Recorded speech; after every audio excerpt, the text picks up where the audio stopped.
Me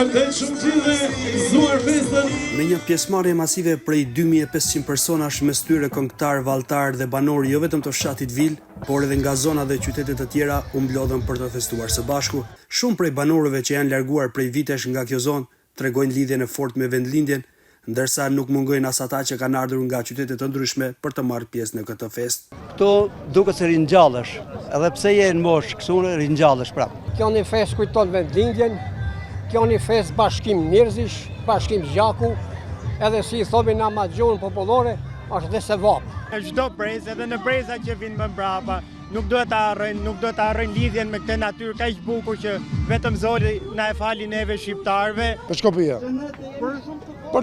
Për një festën këtu, feston çdo vit, kaloj mirë. Një nga organizatorët dhe njëkohësisht banori i këtij fshati shprehet se festa ka për qëllim promovimin e zonës dhe rikthimin në vëmendje të traditave të hershme që e karakterizojnë atë.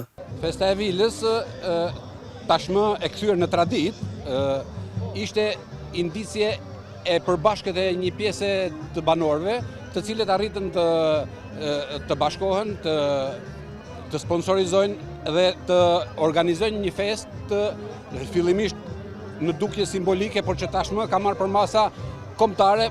Kjo është hera e tretë që organizohet festa në fshatin Vil. Vit pas viti, numri i pjesëmarrësve është në rritje, çka tregon interesin dhe dashurinë që njerëzit kanë për këtë vend.